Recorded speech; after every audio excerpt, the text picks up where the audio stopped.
여러분 한 분 한 분이 영육간에 아주 강건하셔가지고 하나님으로부터 평생 쓰임 받으시는 그 축복을 누리시기를 주님의 이름으로 간절히 먼저 축원드립니다. 여러분, 우리가 하나님으로부터 쓰임 받는다는 것이 얼마나 값진지 아세요? 어느 무엇과도 바꿀 수가 없는 거예요. 그럼 하나님께서는 어떤 사람을 쓰십니까? 어떤 사람을 쓰시고자 찾고 계십니까? 돈 많은 부자요? 아니면 공부를 많이 한 학식 높은 자요? 아니면 권력을 가진 자입니까? 아닙니다.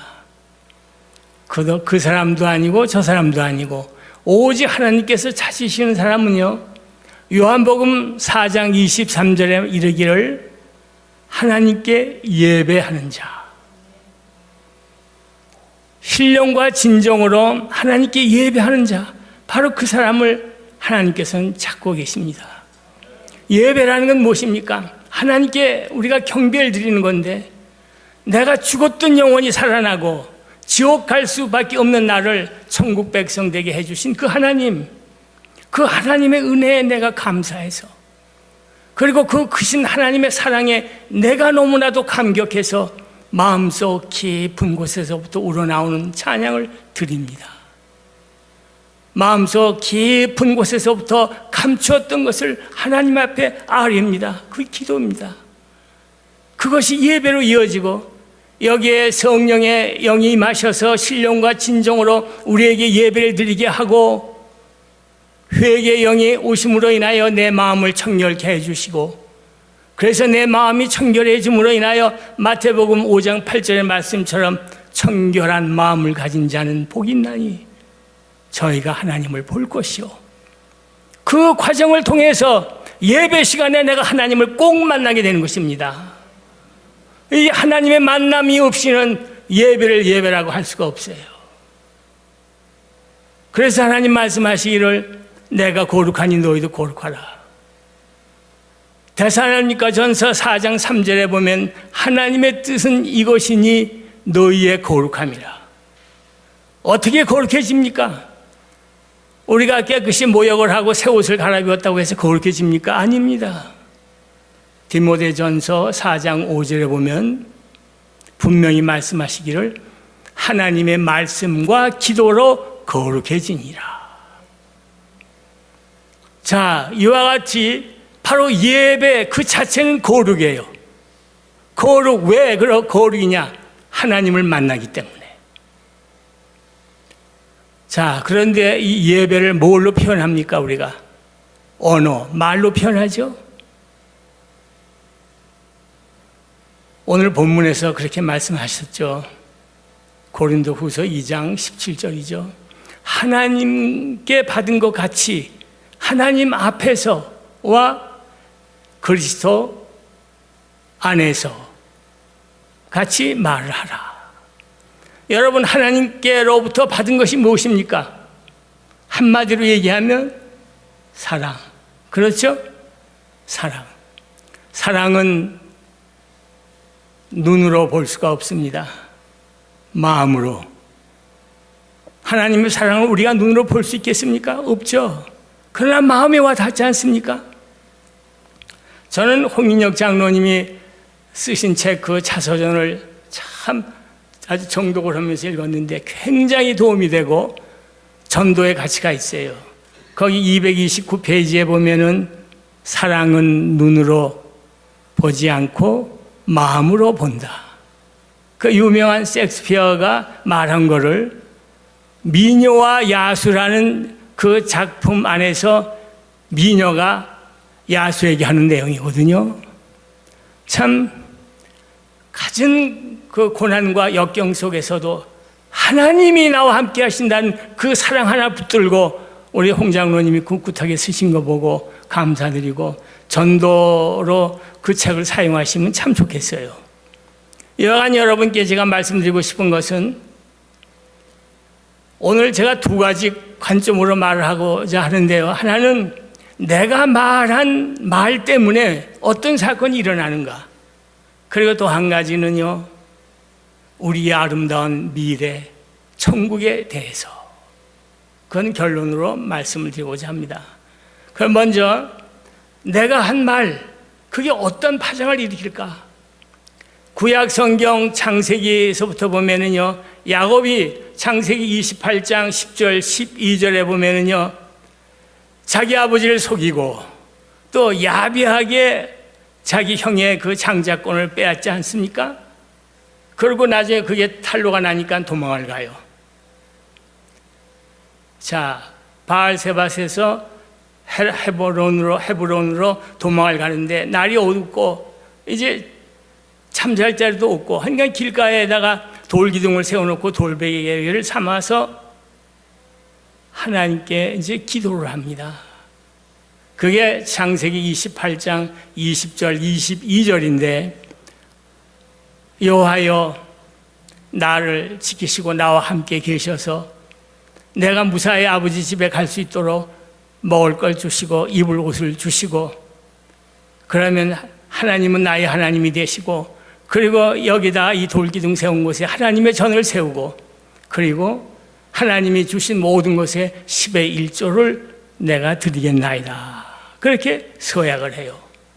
자, 그러고 세월이 빨라서 20년이라는 세월이 흘렀습니다. 그런데 그 돌기둥 세웠던 그 세운 곳에 하나님의 전을 세우겠다고 했던 그곳에 가보지도 않아요. 그리고 11조도 더더군다나 냈다는 기록이 없습니다. 창세기 32장에서요 33장 17절까지 내용을 쭉 보면요 참 답답해요. 베델로 가야 할 곳을 쑥곳으로 갑니다. 이건 방향이 아주 정반대예요. 세상으로 나간다는 얘기입니다. 하나님이 보시다가 이거 안 되겠다 싶어가서 회차를 드세요. 그게 창세기 34장 1절 2절에 나오는데 야곱의 외동딸입니다. 외동딸 디나가 강간을 당하고 이 사건을 인하여서 야곱의 그 아들 시몬과 레위가 어떻게 살인자가 됩니다. 자, 그 고난을 겪으면서 비로소 창세기 35장 1절 7절에 야곱이 베델을 찾아 들어오고 거기서 떠나지 않습니다. 그래서 전도서 5장 2절에 보면 이런 말씀이 있어요. 너희가 함부로 하나님께 입을 열지 말라. 사실 우리가 다급해서 기도하더라도요 조금 생각하고 그 기도를 작성하고 기도하시는 게 좋을 것 같아요. 두 번째로 우리가 생각해 볼 인물은요 하나님이 크게 쓰신 모세입니다. 모세는 얼마나 하나님이 많이 쓰셨습니까? 그 모세가 민수기 11장 14절하고 15절에 보면 안타까운 말을 합니다. 무슨 얘기를 하느냐면요 하나님 나 혼자 저 이스라엘 백성들 다 감당하기가 아주 어려워요. 그래야 15절에 가서 차라리 나를 죽여주세요. 아주 끔찍한 얘기를 합니다. 그동안에 하나님이 홍해바다를 갈라서 이스라엘 백성들을 인도하고 구름기둥, 불기둥으로 보호하고 인도해 주신 모든 사연들이 다 있는데 모세가 참지 못하고 나를 죽여달라고 하나님께 말을 합니다. 그러니까 민수기 27장 18절에 와서 작곡 네 직분을 여호수아에게 인계하라. 여호수아에게 안수하고 기름 부어라.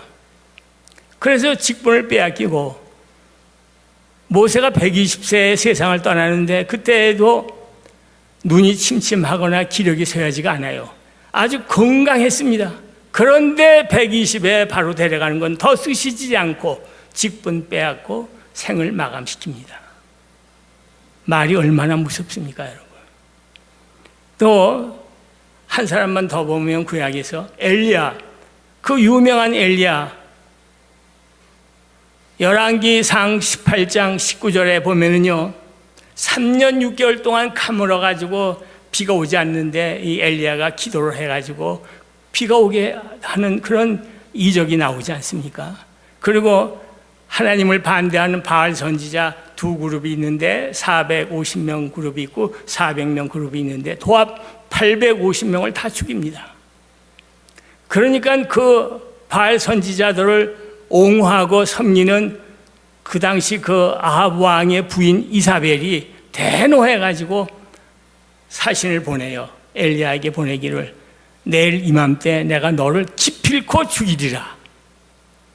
자, 그 서신을 받고 엘리야가 어떻게 했습니까? 그냥 도망갔어요. 산으로 도망가가지고 로뎀 나무 아래 앉아가지고선, 그게 열왕기상 19장 4절일 거예요. 앉아서 뭐라고 말을 하는 줄 아십니까? 하나님이여, 조카오니 내 생명을 거둬가소서, 나 죽여주세요. 해서는 안 될 말을 했습니다. 그러니까 민수기 그 19장 16절에, 열왕기상 19장 16절에 그 즉시 하나님께서 엘리야에게 말하기를 엘리사를 데려다가 네 후계자로 삼아라 하고 직분을 빼앗습니다. 사랑하신 여러분, 우리가 이 세상 살면서 꼭 해서는 안 될 두 가지 말이 있습니다. 하나는 나 죽겠습니다, 죽여주십시오. 경제적인 어려움이든 무슨 어려움이 있어가지고 가정이 싸웁니다. 이혼하자, 이혼합시다, 죽자, 죽여주세요. 그 두 마디는 절대 하시지 마시길 바랍니다. 아멘 되세요? 왜 이렇게 잠잠하세요? 자, 신약의 성경에 들어와서 보면은요, 마태복음 27장 24절 25절에 안타까운 또 사연이 나오죠. 예수님이 지금 빌라도 법정에 붙들려 와 있는데, 이 총독 빌라도는 어떻게든지 예수님을 살리고 싶어 해요. 자, 그런데 그 유대인하고 그 백성들이 아우성을 치면서 저자를 사형에 처하소서, 십자가에 달게 하소서. 그러니까 이 빌라도가 마음이 안타까워요. 아침에 법정에 나올 때 그 부인이 얘기하기를, 여보, 내가 간밤에 이상한 꿈을 꿨는데 예수를 건드리지 마시오. 그 말도 생각이 나고, 그러니까 이 빌라도가 어떻게 했습니까? 물을 떠가지고 와서 그 사람들 보는 앞에서 손을 씻어요. 마태복음 27장 24절이에요. 손을 씻으면서 저 사람의 피와 나는 상관이 없으니 그 죄값을 너희가 받아라. 그러니까 이 사람들이 또 해서는 안 될 말 하죠. 27장 25절이에요. 그 죄값, 피해값을 우리와 우리 자손들에게 돌릴지어다. 그리고 어떤 사건이 일어났습니까? 그 후 AD 33년, 37년 그 사이에 로마의 디도 장군이 로마 정예군 10만 명을 이끌고 이스라엘 유대 땅에 와가지고 100만 명을 죽여요. 그리고 10만 명을 포로로 붙들려 갑니다. 그 바람에 유대인들이 이제 각국으로 막 흩어져 살고 말이죠. 그리고 세월이 한 1000년 이상 쭉 지나가죠. 1939년 9월 1일 세계 2차 대전이 일어납니다. 그리고 독일의 히틀러가 이 유대인들 600만 명을 학살하는데 총알이 아까워가지고 다 샤워한다고 샤워실로 집어넣고 물 대신 독가스를 보내가지고 전부 다 죽입니다. 그리고 그 인피를 벗겨서 비누로 만들어가지고 군수물자로 사용을 합니다. 얼마나 끔찍합니까? 그러니까 우리가 어떠한 일이 있더라도, 어떤 환난이 오더라도 참 믿음 잃지 않고, 믿음을 잃지 않고 하나님을 지켜야 돼요. 그래서 시편 138편 7절 8절에 내가 환난 중에 처할지라도 주께서 나를 소송케 하시며 주의 오른손이 나를 붙으사 나의 관계된 모든 것을 완전케 하실지라. 믿으세요? 여러분, 우리가 하나님이 주신 이 말씀이 있어야 되지 않습니까? 그리고 절대로 원망하고 불평을 해서는 안 돼요. 이사야서 53장 7절에 보면은 예수님 오시기 전에 예수님이 앞으로 와서 고난을 당할 것을 예언하면서 이런 말씀을 하셨어요.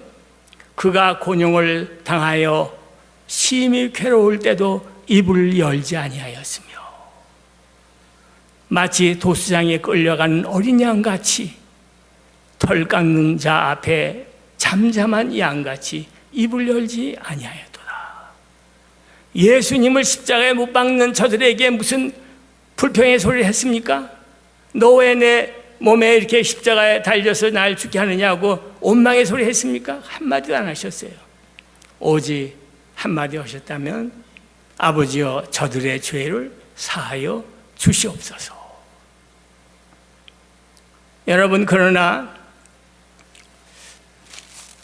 낙심할 건 하나도 없어요. 우리가 인간이기 때문에 실수할 수가 있고 잘못을 저지를 수가 있습니다. 아니, 꼭 내가 그 말을 왜 했을까? 내 남편 마음 아프게, 내 아내 마음 아프게, 내 형제 마음 아프게 왜 내가 그런 말을 했을까? 반드시 우리가 후회해요. 그런데 그것을 진심으로 후회하고 회개하면 하나님이 용서해 주시고 다시 쓰십니다. 그 예가 마태복음 26장 65절에서부터 79절까지 나오는 거예요. 자, 거기에 보면은요, 아니, 69절이군요. 69절에서 75절까지. 마태복음 26장입니다. 자, 대제사장 가이바가 있는 공회에 예수님이 끌려 나오셨어요. 그걸 붙들려 가셨어요. 그때 베드로가 뒤에서 따라갔지 않습니까? 따라가가지고서는 뭘 만체서 보고 있는데 그때 그 하속한 사람이 너도 저 예수상이다. 그러니까 아니라고 3번 부인하고 저주까지 한다고 그랬지 않습니까? 예, 베드로가 그랬어요. 그러놓고 닭이 울기 전에 네가 나를 3번 부인한다는 그 말이 생각이 나가지고 베드로가 문 밖에 나가서 통곡을 합니다. 75절에는 베드로가 통곡하였더라 그 말만 나오는데 이스라엘 근대사 역사서에 보니까요, 베드로가 가슴을 찢고 옷을 찢고 말이죠. 엉엉 울면서 그냥 땅을 치면서 내가 그렇게 존경하고 내가 따라던 우리 선생님, 우리 주님을 내가 어쩌자고 부인했고 저주했나? 이 몹쓸 놈이 어디 있어? 주님 용서하세요, 용서해 주세요. 막 울면서 몸부림쳤다고 기록이 되어 있어요.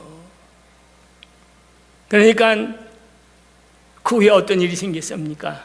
요한복음 21장 15절 17절에 보면은요, 부활하신 예수님이 베드로에게 찾아오시죠. 그러면서 뭐라고 말씀하십니까? 네가 나를 사랑하느냐? 네가 나를 사랑하느냐? 똑같이 3번 부인한 사람에게 3번 질문을 하십니다. 원래 오너 성경에 보면 이 사랑은 다 달라요. 처음에 질문하신 것은 아가페로 질문하셨고, 2번째는 스로겔, 부모가 자식을 사랑하는 사랑이고, 3번째 펠레오라고는 우정 간의 사랑을 얘기합니다. 근데 번역은 그냥 그대로 사랑으로 나오지만 여하간 무슨 뜻입니까? 3번 부인한 자에게 3번 네가 나를 사랑하느냐고 물으십니다. 그 얘기는 베드로 입에서 나오기를 뭐라고 합니까? 주님 아시나이다 그래요. 그래, 내가 알지. 네가 통곡하고 눈물 흘리고 회개한 거 내가 안다. 그래서 내가 널 찾아왔으니 내 양을 먹이라, 내 양을 쳐라, 이렇게 말씀하십니다. 그러니까 여러분, 우리가 마음 아프게 한 사건들이 있다 하더라도 그걸 바로 해가 가기 전에 무릎 꿇고 회개하시면 하나님이 용서하시고 내 아내의 마음, 내 남편의 마음, 내 형제의 마음을 다시 돌려놓으신다는 사실을 믿으시면 아멘 하시기 바랍니다. 이제 아름다운 우리의 미래, 천국에 대한 말씀을 결론으로 드리겠는데요. 사랑하는 여러분, 저는 이 말씀을 묵상하면서 이 성경을 읽으면서 얼마나 제가 기쁘고 정말 너무 감사했는지 몰라요.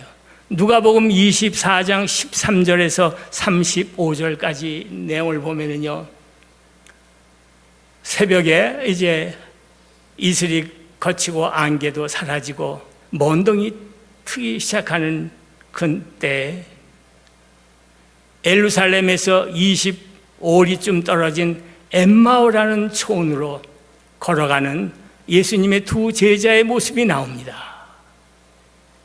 그때 어떤 일이 생깁니까? 예수님께서 오셔서 같이 걷죠. 여러분 생각을 해보세요. 며칠 전에 십자가 달려서 처참하게 죽으셨던 그 예수님이 살아오셔서 같이 걸어요. 이게 얼마나 감격적인 장면입니까?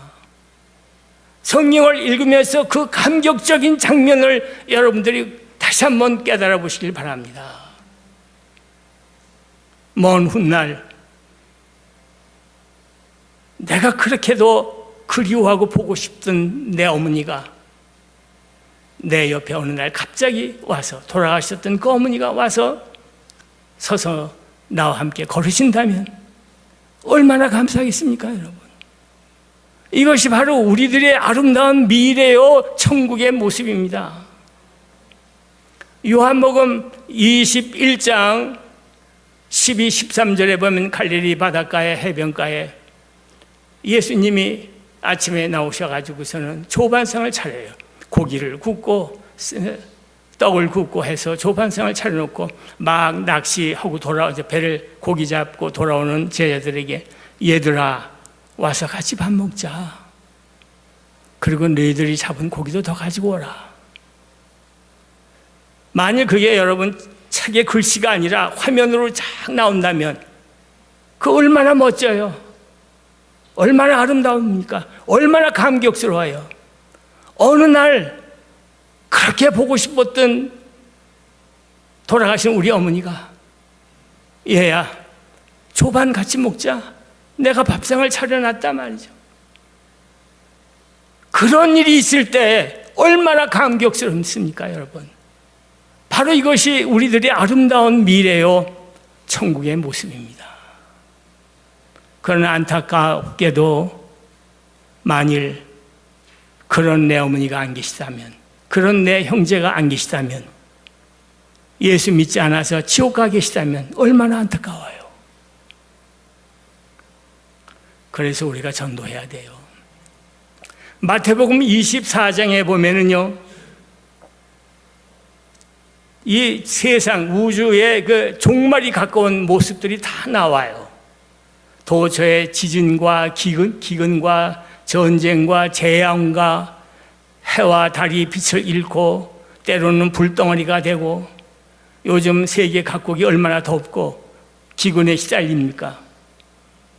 동에서 번쩍 서에서 번쩍 번개가 칠 때 그때 예수님께서 구름을 타고 오신다는 내용이 마태복음 24장이 다 기록이 되어 있어요. 그리고 더 자세히는 데살로니가 전서 4장 16절에서 17, 18절에 나오는데, 주께서 호령과 천사장의 나팔과 하나님의 나팔 소리와 천사장의 소리와 그때 주께서 친히 하늘을 쫓아 강림하시리니 죽은 자들이 먼저 일어나고 그 후에 우리 살아남은 자들도 저들과 함께 구름 속으로 끌어올려 공중에서 주를 영접하리니 그리하여 우리가 항상 주와 함께 있으리라. 이 여러 말로 서로 위로하라. 반드시 주님이 오십니다. 끝날 날에 오십니다. 그때 내 남편은 공중에 구름 속으로 끌어올려 들림을 받았는데 나는 만일 못 갔다면 이마에 짐승의 표를 붙이고 살다가 지옥불로 떨어져요. 분명히 그 말씀이 있습니다. 그리고 그 말씀대로 이루어지고 있습니다. 사랑하신 여러분, 베드로에게 나타나셨던 그 주님이 또 바닷가에 나타나셨던 그 주님이 엠마오 길 가는 길에 나타나셨던 그 주님이 지금은 우리에게 때가 아직 이르니까 영으로 오셔서 오늘도 여러분들의 삶의 현장에서 네가 나를 사랑하느냐 묻습니다. 믿으시면 아멘 하세요. 내가 너에게 무엇을 해주길 원하느냐 그렇게 묻고 계십니다. 여러분, 어느 90살 된 혼자 사는 할머니 방문을 바람이 들어오겠다고 두드립니다. 그래서 그 할머니가 문을 열어줬더니 햇살까지 같이 들어오더랍니다. 그래서 셋이서 한참 수다를 떨었어요. 바람은 이 마을 저 마을 다니면서 보았던 소식을 전해주고, 햇살은 이 농장 저 농장 다니면서 곡식 익어가는 그 소식을 전해줍니다. 그래서 이 할머니는 연방 그저 고개를 끄덕거리고 웃고 희덕거립니다. 그때 옆에 계신 하나님께서 참 아름답고 아름답구나. 90살이 아니라 100살이라도 더 살아야 되겠네. 여러분, 어린아이 같은 마음, 순수한 마음, 낮고 낮은 마음, 겸손한 마음, 하나님이 원하시는 마음 아니겠어요? 마태복음 18장 3절에 예수님께서 말씀하셨죠. 내가 진실로 너에게 이르노니 어린아이들과 같이 되지 않고는 결탄코 천국에 들어갈 수 없느니라. 아멘 되세요. 그렇다고 모든 사람 앞에 어린아이가 되지 마시고 하나님 앞에만 어린아이가 되세요. 그래서 하나님 앞에, 아버지 앞에 안기세요. 아버지 앞에 안겨서 아버지 앞에 어리광 비세요. 무슨 걱정이 있겠어요? 아버지가 다 책임져 주시는데.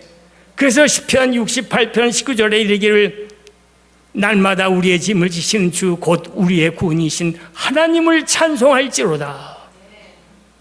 날마다 책임져 주시는 거예요. 하나님 앞에는 항상 어린아이가 되십시오. 아주 낮고 낮은 자, 겸손한 자가 되십시오. 사랑하는 여러분, 이제 이 할머니가 기도를 했습니다.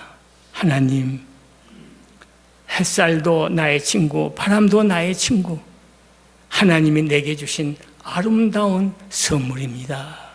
하나님 감사합니다. 90살까지 산 것도 많이 살았는데 날 보고 100살까지 더 살라고 하시니 죄송하고 고맙습니다. 그러나 제가 앞으로는 더 열심히 기도해서 하나님의 원하시는 뜻을 이루는 데 도움이 되겠습니다.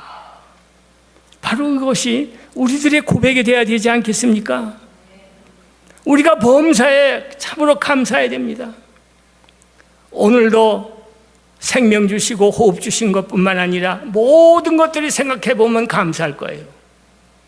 그리고 항상 기뻐하라고 했지 않습니까? 뭐가 잘 돼서 기뻐합니까? 아니죠. 하나님 한 분이 내 옆에 계시다는 그 사실 하나만으로도 얼마든지 우리는 기뻐할 수가 있습니다. 그래서 우리는 항상 기도해서 하나님과 교통을 해야 됩니다. 여러분 한 분 한 분이 예배 때 꼭 하나님을 만나시기를 정말 축원합니다. 여러분들이 찬양 드릴 때 하나님을 만나시기를 축원합니다. 여러분이 기도할 때 내 심령 깊은 속에서부터 숨겨놨던 말까지 다 토설하면서 하나님에게 구하고 자비를 얻고 또 깨우침을 받고 그 속에서 내가 하나님의 자녀가 틀림이 없구나, 이 확신을 갖는 기도가 되시기를 바랍니다. 사랑하신 여러분, 우리는요 하나님을 위하여 지은 바 된 하나님의 백성입니다. 그런 찬송가도 있죠. 맞아. 우리는 하나님을 위하여 지은 바 된 하나님의 백성입니다. 그러므로 우리는요 힘차게 살아야 돼요. 또 즐겁게 기쁘게 감사하면서 그리고 사랑하면서 전도하면서 사시는 여러분 한 분 한 분 되시기를 주님의 이름으로 축원합니다.